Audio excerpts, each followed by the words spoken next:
નમસ્કાર સાથીઓ, જય કિસાન. હું તમારો ભાઈ રાજુ કરપડા. આવતીકાલે એટલે કે તારીખ 23/2/2026 સોમવાર સાંજે 8 કલાકે સુરેન્દ્રનગર જિલ્લાના મૂળી થાન રોડ પરના ગઢાદ ગામે મૂળીથી 6 કિલોમીટર દૂર એક કિસાન ક્રાંતિ સભાનું આયોજન થઈ રહ્યું છે. કદાચ ગુજરાતના ઇતિહાસમાં ટાંકી શકાય એવી આ ઘટના હશે કે કોઈ એક વ્યક્તિ માટે ખેડૂતો ફાળો ઉઘરાવી અને એક સભાનું આયોજન કરે જેનો ખર્ચ ખેડૂતો પરસેવાની કમાણીનો ફાળો ઉઘરાવીને ચૂકવવાના હોય.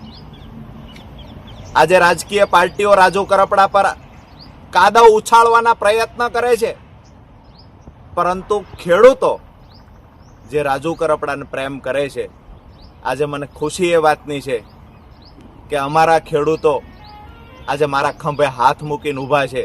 હજારો ખેડૂતો જે ફાળો ઉઘરાવી અને મારા સમર્થનમાં સભાઓ કરી રહ્યા છે, આનાથી મોટી ખુશીની વાત એક આગેવાન તરીકે બીજી કોઈ ના હોઈ શકે. તમામ ગુજરાતના ખેડૂતોને એક વિનંતી કરું છું કે તમારા આત્માને પૂછી લેજો કે છેલ્લા 8 વર્ષથી રાજુ કરપડા લડે છે, જેનાથી તમને ખેડૂતોને વ્યક્તિગત ફાયદો થયો છે ખરા? જો તમારો આત્મા હા પાડે તો આવતીકાલની સભામાં આપ ઉપસ્થિત રહેશો એવી અપીલ કરું છું. આજકાલ રાજકીય પાર્ટીઓ આક્ષેપો કરી જો પોતાની પાર્ટી સાથે ખેડૂત આગેવાન નથી તો ખેડૂત આગેવાનને ખરાબ ચિતરવાના પ્રયત્ન કરી રહ્યા છે. હું માનું છું ક્યાંક ને ક્યાંક આ ષડયંત્ર ખેડૂતનો અવાજ દબાવવાનું ષડયંત્ર છે.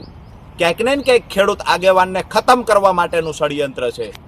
પરંતુ સુરેન્દ્રનગર જિલ્લાના ખેડૂતો સ્વયંભૂ આગળ આવ્યા છે કે આવનાર સમયમાં ખેડૂતોનો અવાજ બનીને રાજુ કરપડા લડે. એના માટે આજે રાજુ કરપડાને હિંમત પૂરી પાડવાનું કામ સુરેન્દ્રનગર જિલ્લાના ખેડૂતો કરી રહ્યા છે.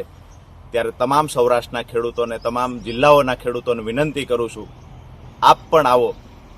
સામાજિક અને ધાર્મિક આગેવાનોને પણ વિનંતી કરીએ છીએ કે ગઢાદ ગામે જ્યારે હજારો ખેડૂતો એકત્રિત થઈ રહ્યા છે, ખેડૂત સંગઠનની તાકાત બતાવવાનો જ્યારે પ્રયત્ન થઈ રહ્યો છે, ત્યારે આપ પણ સહભાગી બનો અને આવનાર સમયમાં જે પણ પ્લેટફોર્મ પર ઊભા હશું, ખેડૂતો માટેની લડાઈ મજબૂતાઈથી લડતા હશું. જય કિસાન.